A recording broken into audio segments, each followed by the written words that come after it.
श्री सद्गुरु महाराज की जय। सद्गुरु महाराज का प्रवचन महर्षि में ही सत्संग सुधा सागर से। प्रवचन संख्या 34। शास्त्रों को मथने से क्या फल। प्यारी जनता, संत कबीर साहब का वचन है, असंगति जरी जाए न चर्चा राम की, दुल्हा बिना बारात कहो किस काम की। जिस संगति में राम नाम की चर्चा ना हो वह संगति बेकार है, जैसे बिना दुल्हे की बारात। हम लोगों का सत्संग ईश्वर भक्ति का वर्णन करता है। इस सत्संग में जो कुछ कहा जाता है वह परमात्मा राम को प्राप्त करने के यत्न के संबंध में ही। किस यत्न से हम उन्हें पावें यह हम जाने। स्वरूप से वे कैसे हैं, उनके स्वरूप का निर्णय करके ही हम यत्न जान सकेंगे कि इस यत्न से ईश्वर को प्राप्त करेंगे।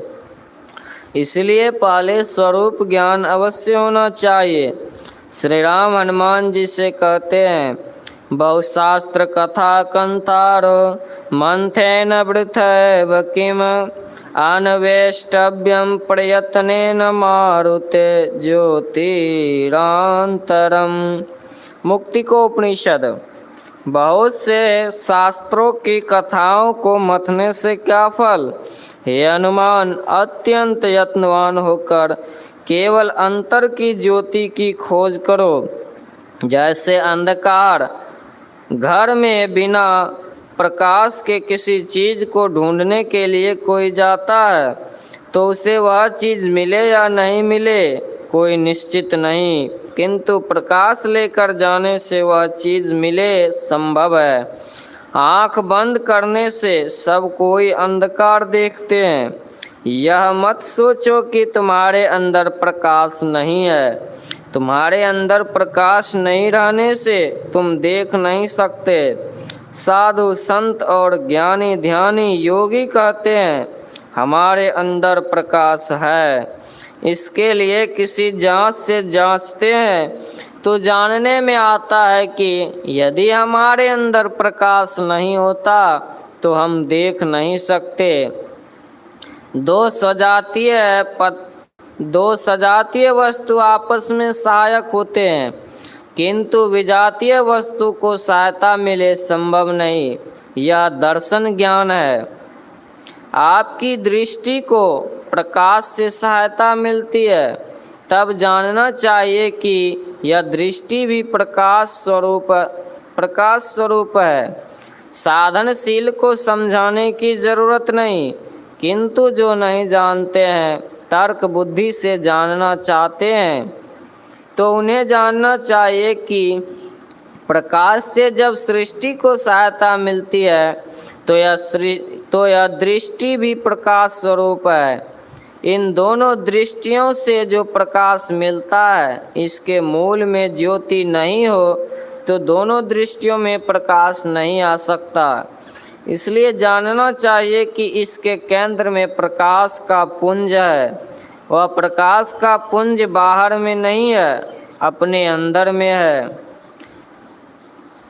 इसलिए हनुमान जी को श्री राम अंतर की ज्योति की खोज करने कहते हैं। जैसे अंधकार घर की वस्तु को लोग नहीं पाते, प्रकाश होने से पाते हैं, उसी प्रकार अपने अंदर में ईश्वर है। उसे ढूंढने के लिए प्रकाश की जरूरत है। अंधकार हो तो ठाकुर बाड़ी में ठाकुर जी के रहने पर भी दर्शन नहीं हो सकता। प्रकाश हो जाने पर ठाकुर जी का दर्शन होगा। उसी प्रकार आपका शरीर भी ठाकुर बाड़ी है, इसमें प्रकाश कीजिए तभी ठाकुर जी का दर्शन होगा। अभी सुना, दृश्य और अदृश्य को छोड़कर पुरुष कैवल्य स्वरूप हो जाता है।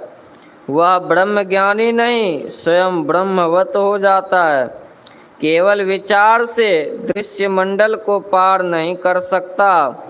इसलिए दृश्य मंडल को पार होकर जहाँ तक सीमा है वहाँ तक आप जाइए। पहले ज्योति होकर गुजरना होगा, तब अदृश्य में जाइएगा। यह पहला पाठ है कि ज्योति की खोज करो। जो ज्योति की खोज नहीं करता वह अदृश्य में नहीं जा सकता। अपने अंदर की ज्योति कोई कैसे खोज करे? अंतर में प्रवेश कर या बाहर फैलकर? अंतर्मुखी होने से ही उस प्रकाश को देख सकेंगे।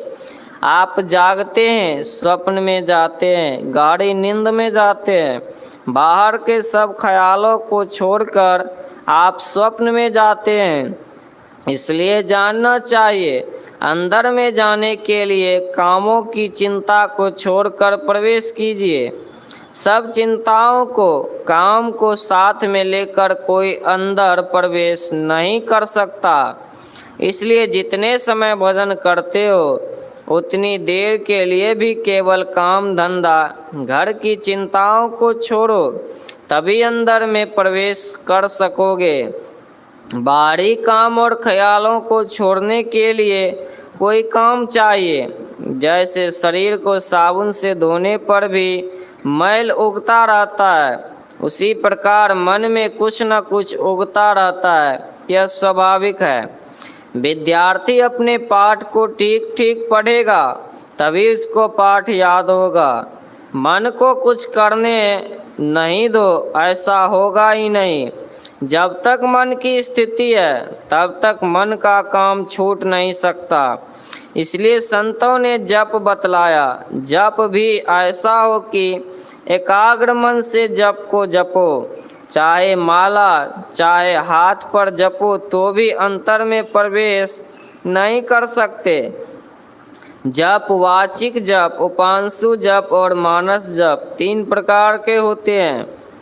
वाचिक जप बोलकर किया जाता है।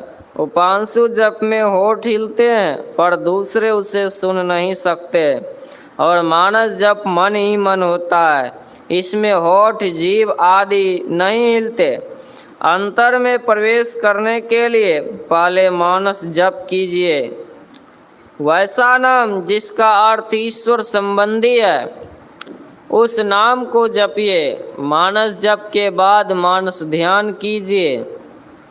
अंतर्मुखी होकर अंतर में जाना और अंतर में ठहरना मुश्किल है। बड़े अक्षरों को लिखकर ही छोटा अक्षर लिखा जाता है। अंतर की ज्योति ठीक ठीक ग्रहण करने के लिए पहले जप करें, फिर ध्यान। जप अंधकार में करता है, ठहरना भी अंधकार में है। मानस जप और मानस ध्यान के बाद बिंदु ध्यान कीजिए। इसके लिए ऐसा साधन कीजिए कि एक बिंदुता प्राप्त किया जाए। एक बिंदुता प्राप्ति के कारण पूर्ण सिमटाव का गुण ऊर्ध्वगति है। तो क्या होता है? मानस जप, मानस ध्यान और दृष्टि योग करने से अंधकार से प्रकाश में पहुंच जाएगा। इस प्रकार साधक स्थूल से सूक्ष्म में प्रवेश करता है। जिस द्वार से स्थूल से सूक्ष्म, अंधकार से प्रकाश में जाना होता है वह बता दिया। अब केवल करने मात्र की देरी है। अगर शब्द छूट जाए तो सब छूट जाता है। शब्द अदृश्य है। दृश्य के अवलंब से दृश्य को पार किया जाता है। जैसे पानी के अवलंब से पानी को पार करता है, ज्योति से ज्योति को पार करता है, उसी प्रकार शब्द को पकड़कर शब्द को पार करता है और उसके परे जो परमात्मा है उसको प्राप्त कर लेता है।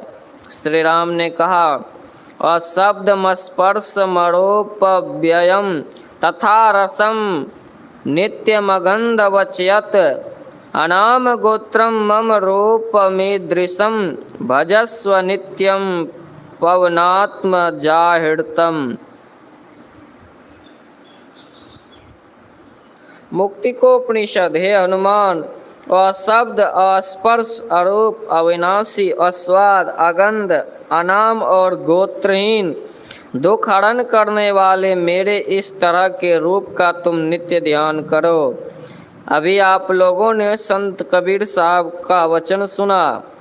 नाद बिंदु ते अगम अगोचर, पांच तत्व ते न्यार, तीन गुणन ते भिन्न है, पुरुष अलख आपार। बिंदु नाद में रहकर ईश्वर को प्राप्त नहीं कर सकते। नाद को पार करने पर ही परमात्मा की प्राप्ति होती है। अपार जिसकी सीमा नहीं है, वह कभी उत्पन्न हो पीछे बने संभव नहीं, वह सदा से है। ईश्वरवादी तो मानेंगे ही, किंतु जो अनिश्वरवादी हैं उनको भी एक अपार तत्व को मानना ही पड़ेगा, चाहे उसको ईश्वर नहीं कहकर दूसरा ही नाम कहे। सबको ससीम मानने पर प्रश्न होगा कि उसके बाद क्या है। जब तक ऐसा नहीं कहो कि असीम है, तब तक प्रश्न हल नहीं होगा। ईश्वर को अपने से पहचानना पड़ेगा, इंद्रियां उसको पहचान नहीं सकती। गो गोचर जहाँ लगे मन जाई, सो सब माया जानहु भाई।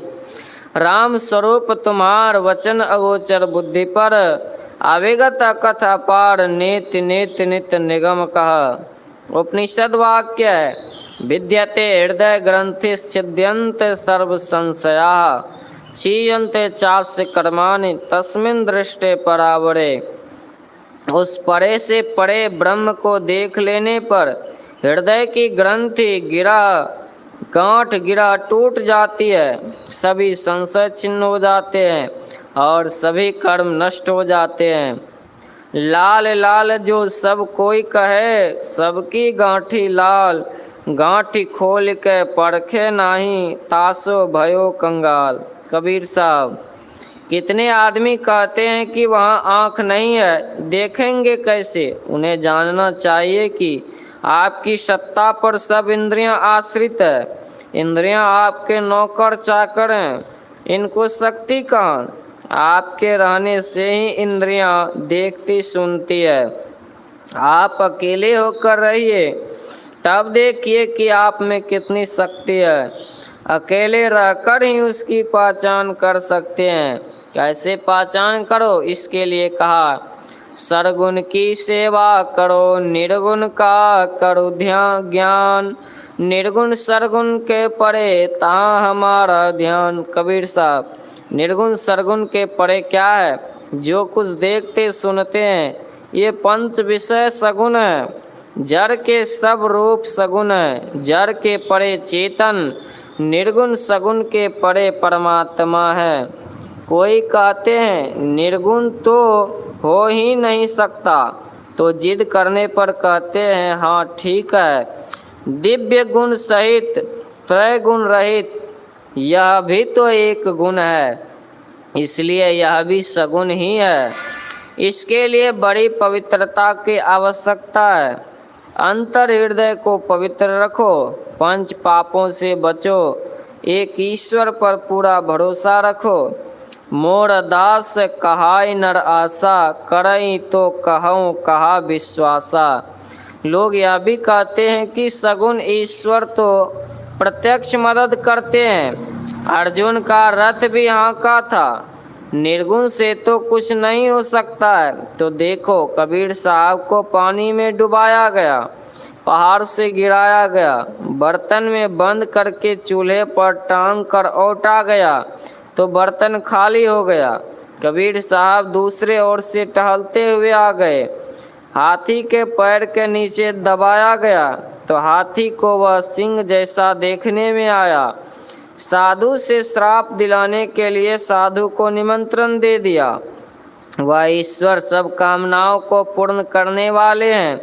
परमात्मा को साकार निराकार सगुण निर्गुण या सगुण निर्गुण के परे किसी प्रकार भी मानो, किंतु पूर्ण भरोसा रखो। सुख दुख में, हानि लाभ में, सब में भरोसा रखो। सत्संग करो, ध्यान करो और गुरुजनों की सेवा करो।